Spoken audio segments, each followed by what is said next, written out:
niyo nkuru igezweho cyane muri aya masaha urebye ku murongo w'imbere mu bitangazamakuru bitandukanye hirya no hino ku isi, niyo nkuru bikomeje kugenda bigarukaho.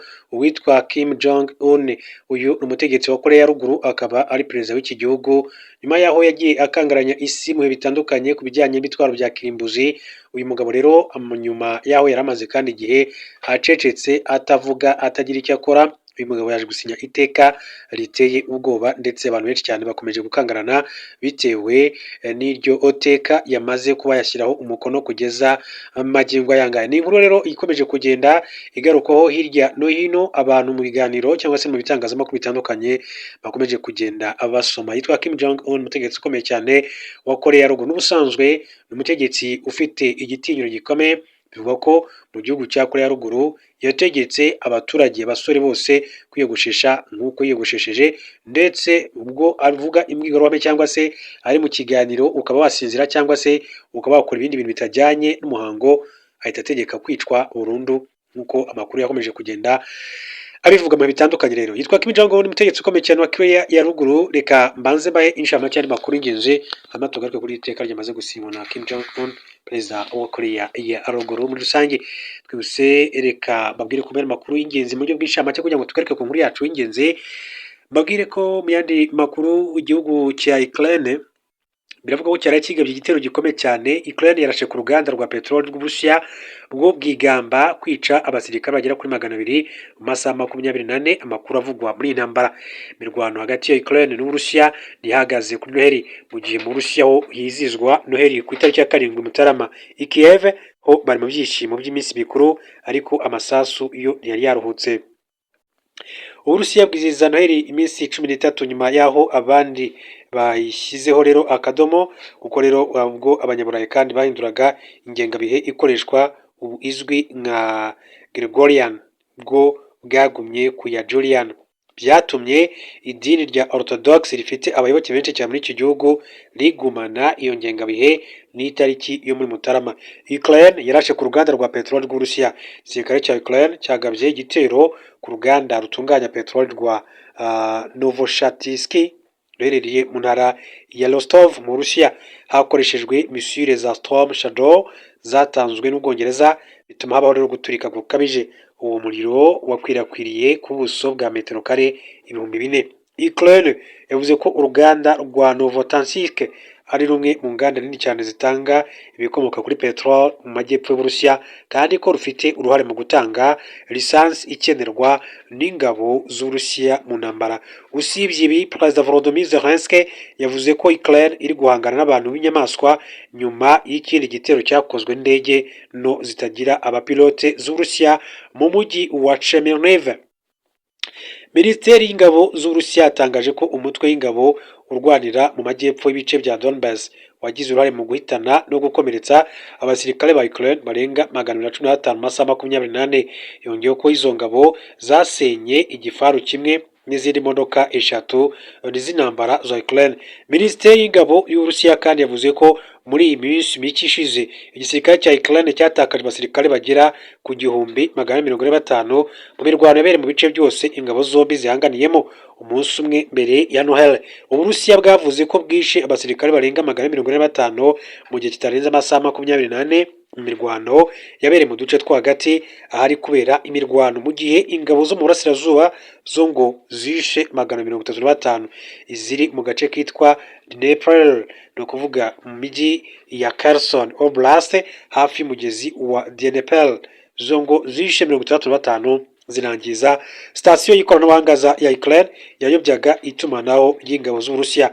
Mu gihe cy'amajyaruguru, igice cy'amajyaruguru ni ukuvuga mu duce twa Kharkov ho ku munsi wabanjirije Noheli, bivuga ko hari hiciwe abasirikare ba Ukraine 135. Imibare y'ingabo z'Uburusiya biragoye kwizera, kuko mu minsi mike ishize Ukraine nayo yari yatangaje ko imaze kwica abasirikare barenga miliyoni mu Burusiya. Zelensky yagiranye ibiganiro n'intumwa za Trump. Perezida Volodymyr Zelensky yagiranye ibiganiro kuri telefone cyamaze hafi isaha n'intumwa za Perezida wa Leta Zunze Ubumwe za Amerika Donald Trump, Steve Witkoff ndetse na Jared Kushner. Ni ikiganiro cyabaye kuri Noheli baganira ku ngingo z'ingenzi ziri mu biganiro by'amahoro bikomeje. Mu butumwa yashyize ku mbuga nkoranyambaga za Volodymyr Zelensky yavuze ko impande zombi ziri gukora amasaha 24 kugira ngo intambara igere ku iherezo, ko ibiganiro byabaye bigamije kuganira ku nyandiko zose zigize umushinga w'amasezerano. Ati nizeye ko ibitekerezo twaganiriyeho bizagira akamaro. Ntabwo yigeze avuga ku bikubiye mu byo baganiriye. Ingingo ku yindi, Ukraine iracyafite ikibazo ku hazaza h'uruganda rwa nuclear rwa Zaporizhia, kuko idashaka ko ruzagenzurwa n'Uburusiya, ahubwo irashaka ko rugenzurwa bihuriweho yo na Amerika. Iracyafite ikibazo kandi ku butaka Uburusiya bumaze kwigarurira, aho itemera ko ishobora kandi kubuhara. Gusa Zelensky yavuze ko umwanzuro wose ufatwaho ugomba kwemezwa bidakurikije amategeko ya Ukraine, ku buryo n'abaturage bashobora gutora binyuze muri referendum. Ingano y'ubutaka Uburusiya rero bwigaruriye ntibuvugwaho rumwe kugeza amagingo ngaho. Kwa 18 Ukuboza, amagambo kuri ingabo z'Uburusiya witwa Valery Gerasimov yatanze raporo y'ibyakozwe imyaka y'ingabo ayoboye. Avuga ko Uburusiya bwigaruriye kilometero kare 6300 z'ubutaka bwa Ukraine muri mwaka. Iyi mibare iri hejuru gato y'iyo Minisiteri y'Ingabo y'Uburusiya Andrei Bersov yari yatangaje icyumweru kimwe mbere, aho yari yavuze ko kilometero kare 6000. Icyakora ikigo gikora ubushakashatsi ku ntambara Institute for the Study of War cyavuze ko Uburusiya butigeze bwigarura hejuru ya kilometero kare 4984 zirimo uduce 196, aho kwa 300 abayobozi b'Uburusiya bari bavuze. Perezida w'Uburusiya Vladimir Putin kuwa gatanu ushize yabwiye abanyamakuru ko ingabo ze zafashe umujyi wa Siversk muri Donetsk mu burasirazuba bwa Ukraine ndetse na Volchansk muri Kharkiv mu majyaruguru y'iki gihugu. Putin kandi yavuze ko ingabo z'Uburusiya zagenzuraga nibura igice cya Lyman ndetse na Kostyantynivka muri Donetsk na Horaypol mu karere ka Zaporizhia ko mu majyepfo.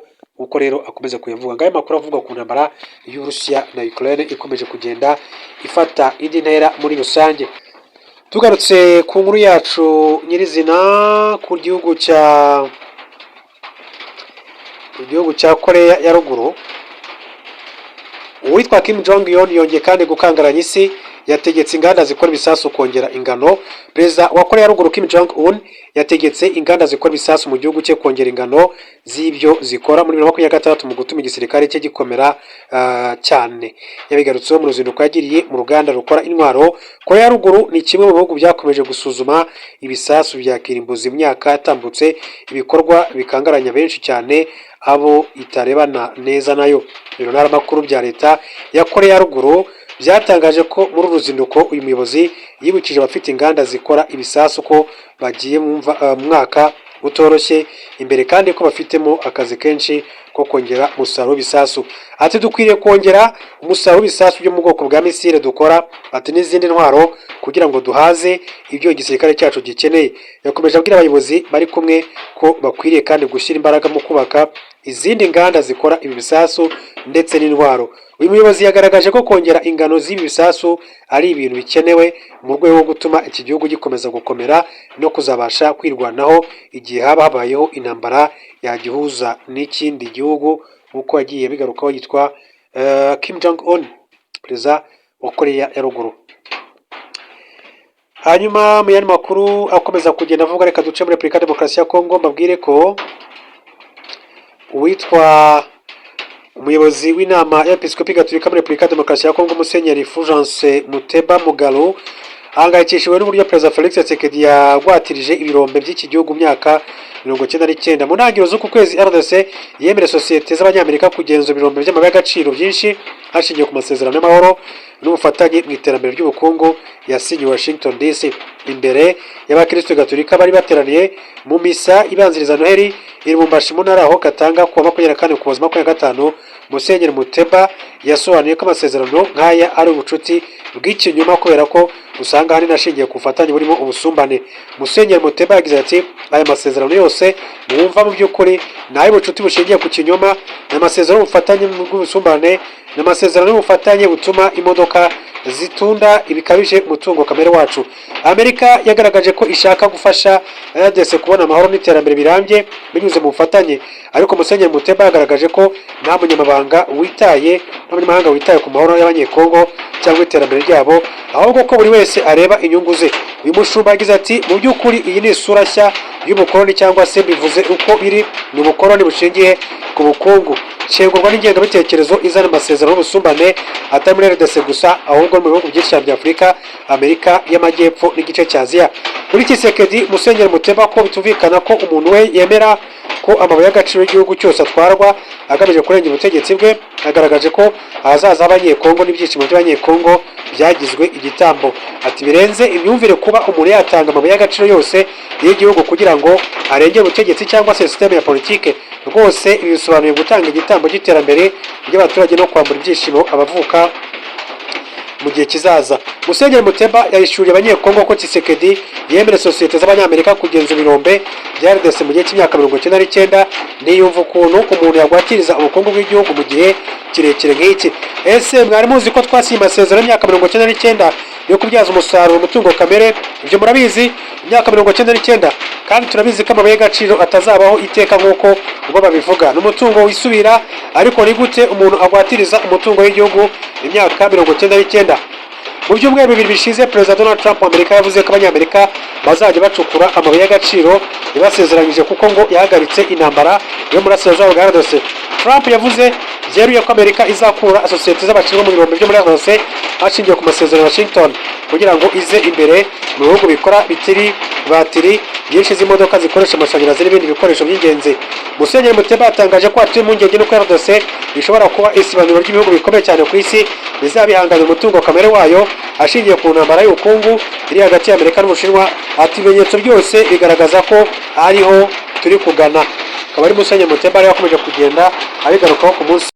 Inkuru nk'iyi kandi yatashye mu matwi ya Dr Valentine Uwamariya, nawe wari umaze umwaka muri Minisiteri y'Ibidukikije asimburwa na Dr Arakwiye Bernadette.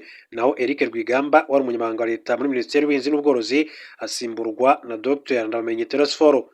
Byinshi kuri izi mpinduka zikomeye cyane zakozwe n'umukuru w'igihugu cy'u Rwanda bikanze zigarukeho mbere y'uko mbaha indi nshamake y'amakuru y'ingenzi agezweho muri aka kanya. Reka tuyahere muri Kindu, ni mu Burasirazuba bwa Repubulika Iharanira Demokarasi ya Kongo. Amakuru aturukaho aravuga yuko mu ijoro ryo ku itariki ya 19 Ukuboza 2025 muri Repubulika ya Demokarasi ya Kongo habaye agashya, ubwo abagenzi benshi bari muri Boeing 737-800 batuye gusohokamo basimbutse metero hafi eshatu uvuye ku muryango w'indege kubera ko nta ngazi zari zihari. Nyuma yo gutegereza amasaha menshi cyane kandi nta makuru babona ava muri kompanyi y'indege, bamwe bahisemo gusimbuka mu ndege yari yavuye Kinshasa igeze ku kibuga cy'indege cya Kindu mu murwa mukuru w'intara Maniema mu Burasirazuba bushyira hagati muri Repubulika ya Demokarasi ya Kongo. Amashusho yashyizwe ku mbuga nkoranyambaga yakomeje kugenda abigaragaza.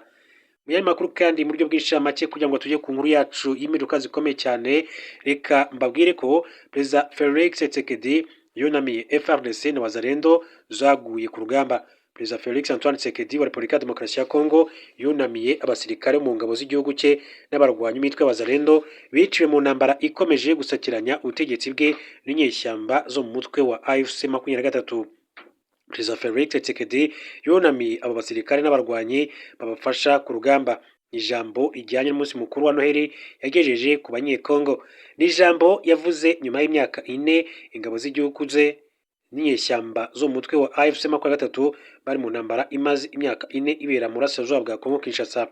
Perezida Felix Tshisekedi wari kumwe n'umugore we Denise Nyakel yavuze ko bakomeje gutekereza ku baturage bo mu Burasirazuba bwa Kongo bagizweho ingaruka n'iyo ntambara, cyo kimwe nawe yatumye babaho mu gahinda, ubwoba n'umubabaro. Yaboneyeho kunamira abasirikare ba FARDC n'abarwanyi ba Wazalendo biciwe muri iriya ntambara. Ati ku ngabo zacu zihora ziri maso za FARDC n'abawazalendo bapfuye kubwo kurinda ubusugire bw'ubutaka bwacu, ndagira ngo mbunamire. Bwana Felix Tshisekedi yijeje ko igihugu cye gihoza ku mutima bariya bose baguye ku rugamba. Perezida wa Repubulika ya Demokarasi ya Kongo kandi yemeje ko uyu mwaka 2025 wabaye umwaka ugoye cyane ku gihugu cye, ariko kikaba cyaritwaye neza kandi gikomeza guhangana uko yagiye abigarukaho mukuru w'igihugu cya Repubulika ya Demokarasi ya Kongo. Muri turi amakuru avayo aravuga yuko imirwano ikaze yahuje FARDC n'inyeshyamba za Thomas Lubanga kuwa gatatu tariki 24 Ukuboza imirwano ikaze yadutse hagati y'ingabo za Repubulika ya Demokarasi ya Kongo FARDC n'inyeshyamba z'umutwe wa Convention pour la Révolution Populaire CRP uyobowe na Thomas Lubanga. Imirwano ibereye i Bule, umujyi uherereye muri metero byinshi cyane uvuye i Bunia muri teritwari ya Djogo mu ntara ya Ituri. Nuko amakuru aturuka mu miryango itegamiye kuri leta bivuga abaturage bakomerekejwe n'amasasu yazimye, kandi bivugwa ko abantu benshi basize ubuzima. Ubwoba bwibasiye abaturage, bamwe muri bo ndetse n'abavanwe mu byabo bahunze imidugudu yabo ndetse n'aho bari bacumbikiwe bahungira hafi y'ikigo cy'ingabo za Uganda UPDF gifatwa nk'igitekanye, aho ibikorwa byose bisanzwe nk'amasoko, ubucuruzi, ubwikorezi rusange n'ibikorwa by'amadini byose byahagaze nk'uko inkuru dukesha Actualité ikomeza kugenda bivuga. Mbere gato yuko tujya ku nkuru yacu, reka mbabwire ko mu gihugu cya Tanzania amakuru avuga yuko hateguwe imyigaragambyo ku munsi wa Noheli muri Tanzania. Impirimbanyi zahamagariye abaturage imyigaragambyo ku munsi wo kwa kane tariki 25 Ukuboza, ku munsi wa Noheli, ngo bashakaga kwibuka abazize urugomo rwakurikiye amatora perezida yo mu Kwakira, ariko nyuma y'ubukangurambaga bwananiranye ku itariki ya 9 Ukuboza ntihazwi urwego imyigaragambyo kandi ishobora kwitabirwaho hakurikijwe ukuntu umutegetsi mumaze iminsi bwarakajije ingamba z'umutekano ndetse no gukumira imyigaragambyo yose muri iki gihugu cya Tanzania. Ku mbuga nkoranyambaga ubutumwa burasobanutse, abantu bagomba kujya mu mihanda kuri wa kane tariki 25 Ukuboza bafite ibyapa na cyane cyane amafoto ya bene wabo bishwe mu gihe cy'imyigaragambyo yakurikiye amatora yabaye mu Kwakira 2025. Abateguye iki gikorwa bahamagariye rubanda guterana mu mahoro nta kwangiza, kugira ngo rero badaha abayobozi urwitwazo nk'uko inkuru dukesha Radio France Internationale bivuga. Hasigaye kureba niba umuhamagaro wa Noheli uzumvwa. Ati imiryango myinshi cyane iragenda, ati kandi ikirere cy'ubwoba gikomeje kuba gikomeye cyane muri Tanzania. Muri urwo rwego umurwanashyaka ndetse n'umuteguro witwa Maria Sarungi Sehai avuga ko yabonye amakuru ajyanye na gahunda yo gutaburura ndetse no gutwika imirambo yashyinguwe mu mva rusange. Birego abayobozi bakaba batarabyitabira nk'uko amakuru akomeza kugenda abivuga.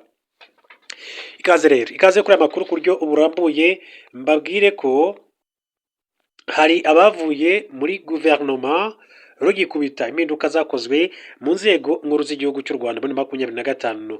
Muri Nyakanga 2025, nyuma y'ibirori byo kwibohora kurusha 31, inkuru ikomeye cyane yabaye guverinoma nshya ya Dr Justin Nsengiyumva wagizwe minisitiri w'intebe mushya w'u Rwanda asimbuye Dr Edouard Ngirente.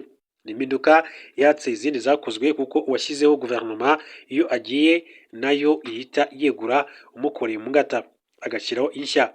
Dr Edouard Ngirente wari umaze imyaka hafi 8 yabererekeye Dr Justin Nsengiyumva, byatumye bamwe mu bari bamaze amezi muri guverinoma nka Dr Patrice Mugenzi wari minisitiri w'ubutegetsi bw'igihugu kuva mu Kwakira 24 yibura ku rutonde rw'abakomeza inshingano nk'aba minisitiri muri guverinoma yashyizweho tariki 24 Nyakanga 2025. Inkuru nk'iyi kandi yatashye mu matwi ya Dr Valentine Uwamariya nawe wari umaze umwaka muri minisiteri y'ibidukikije asimburwa na Dr Arakwiye Bernadette, naho Eric Rwigamba wari umunyamabanga wa leta muri minisiteri y'ubuhinzi n'ubworozi asimburwa na Dr Ndamenye Teresphore. abatararambye muri guverinoma umwaka wa 2025 watangiye muri minisiteri y'ubutegetsi bw'igihugu hari amaraso mashya, kuko Dr Patrice Mugenzi yinjiye muri izi nshingano ku wa 18 Ukwakira 2024 asimbuye Musabyimana Jean Claude. Nyuma y'amezi 9 umugabo yavuye muri guverinoma asimburwa na Dominique Habimana ku 24 Nyakanga 2025 ubwo hashyirwagaho guverinoma nshya. Akimara kumenya ko yasimbujwe muri guverinoma yahise rero yandika kuri X ashimira Perezida Paul Kagame amahirwe ati mwampaye yo gukorera igihugu cy'u Rwanda. Nabigiyeho byinshi kandi ndacyaharanira gukorera u Rwanda n'abanyarwanda muri rusange. Uwari minisitiri w'ubuhinzi n'ubworozi Dr Marc Cyubahiro Bagabe we yari yagumye muri guverinoma nshya, yatangiye imirimo muri Nyakanga 2025, ariko nyuma y'amezi 4 gusa yahise asimbuzwa Dr Teresphore Ndabamenye wari umunyamabanga wa leta muri minisiteri. Kuri Dr Ndabamenye amata yabyaye amavuta, ubwo tariki ya 1 Ukuboza 2025 yavuye ku mwanya w'umunyamabanga wa leta muri Minagri yaramazeho amezi 4 atagirwa minisitiri w'ubuhinzi n'ubworozi. Umwanya yari arimo uhabwa Dr Uwituze Solange. Muri minisiteri y'ububanyi n'amahanga naho General Richard James Kabarebe wari wagumye muri guverinoma nshya yashyizweho muri Nyakanga 2025 tariki ya 1 Ukuboza yasimbuwe na Dr Yusta Kayitesi wari umaze umwaka umwe muri Sena y'u Rwanda. Kuva tariki ya 1 Ukuboza General Richard James Kabarebe yahise yagirwa mujyanama mukuru mu by'umutekano muri Perezidansi ya Repubulika. hari aho abanyamabanga bahoraho basimbujwe batamaze iminsi.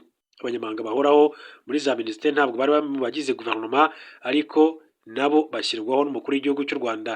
Mu bashyizweho muri 25 hari n'abavuye muri izo nshingano mu gihe gito cyane ku buryo bigoye ko hari igikomeye baba barazikozemo. Urugero ni ibyabaye kuri Dr Mohamed Semakula wagizwe umunyamabanga uhoraho muri minisiteri y'ubuzima kwa 16 Nyakanga, ariko inama y'abaminisitiri yo ku itariki 28 Ugushyingo 2025 imusimbuza Ndayizigiye Jean Marie Vianney. Dr Semakula yamaze amezi 4 ari umunyamabanga uhoraho muri minisiteri y'ubuzima mu Rwanda. Undi uzakomeza kuzirikana 2025 ni Giselle Muhumuza wamaze imyaka itari mike ayobora WASAC Utility Limited, ariko kwa 16 Nyakanga agirwa umunyamabanga uhoraho muri minisiteri y'ibikorwa remezo. Akaba mugani w'akaryoshye kadahora mu itama. Umubyeyi yamaze iminsi mike cyane muri izi nshingano ahita atangira gukurikiranwaho ibyaha, atabwa muri yombi ndetse yisanga mu nkiko kubera ibikorwa bimwe byakozwe agikorera muri WASAC Group Limited. Yasimbuwe na Kanoth Manishimwe wagizwe umunyamabanga uhoraho muri Minefra tariki ya 18 Nzeri 2025, nyuma y'iminsi mike Muhumuza akurikiranwe n'ubutabera. Mu bandi uyu mwaka usize batakiri mu kazi ka minisiteri harimo Uwayezu Jean François Regis wari umunyamabanga uhoraho muri minisiteri ya siporo, yasimbuwe kwa 16 Nyakanga 2025 na Chandi Basomingera. Uyu mwaka waranzwe n'ingobyi y'ifungwa ry'abayobozi bamwe ariko bica igikuba muri WASAC Group Limited ubwo Professeur Omar Munyaneza wari umuyobozi mukuru wayo yatabwa muri yombi muri Kanama 2025 akurikiranyweho ibyaha bya ruswa, itonesha no gusaba ishimishamubiri rishingiye ku gitsina. Urugendo rwe muri iki kigo rwahise rushyirwaho akadomo. Muri Nzeri urukiko rwisumbuye rwa Nyarugenge rwategetse Professeur Munyaneza, Giselle Muhumuza wayoboye WASAC Utility na Dominique Murekezi wayoboraga WASAC Development ko bafungurwa by'agateganyo bagakurikiranwa bari hanze. Ibyo rero impinduka zikomeye cyane zabaye muri mwaka wa 2025. Hanyuma reka tunyuze amaso no mu makuru atandukanye bakomeje kugenda avugwa. Ni byinshi cyane baba byakomeje kugenda bigarukaho ibitangazamakuru bitandukanye imbere mu Rwanda ndetse no hanze y'igihugu cy'u Rwanda. Reka mbabwire ko mu makuru Amerika yagabye igitero gikomeye cyane ku byihebe muri Nigeria. Perezida wa Leta Zunze Ubumwe za Amerika Donald Trump yatangaje ko ku mugoroba wa 25 Ukuboza 2025 ingabo z'igihugu cye zagabye igitero gikomeye cyane ku mutwe w'iterabwoba wa Islamic State mu majyaruguru y'uburengerazuba bwa Nigeria. Trump yagize ati ku mugoroba hashingiwe ku ibwiriza ryanjye nk'umugaba w'ikirenga, Amerika yagabye igitero gifite imbaraga kandi simusiga ku byihebe bya Islamic State mu majyaruguru y'uburengerazuba bwa Nigeria byibasiraga bikica cyane cyane abasivili b'inzirakarengane ku kigero kitigeze kibaho imyaka myinshi yewe n'ibinyejana. Iki gitero kigabwe nyuma y'iminsi myinshi Amerika igaragaza ko ibyihebe bikomeje kwibasira abakirisitu mu majyaruguru y'uburengerazuba bwa Nigeria kandi ko leta ya Nigeria ntacyo bikoraho. Amerika yashyize Nigeria ku rutonde rw'ibihugu biteye impungenge bitewe n'ibitero by'ibyihebe. Mu Gushyingo 2025 Trump yaburiye Nigeria ko igihugu cye kizatabara abakirisitu mu gihe ubwicanyi bakorerwa butahagarara. Leta ya Nigeria yemeye ko koko ibyihebe bitera abasivili bikanabashimuta, ariko ko abibasirwa atari abakirisitu gusa kuko nabo mu yandi madini arimo na Islam nabo bibasirwa cyane. Ubuyobozi bw'ingabo za Amerika zishinzwe Africa bwatangaje ko iki gitero cyagabwe muri leta ya Sokoto kandi ko cyahamije ikigo cy'imyitozo cy'umutwe wa Islam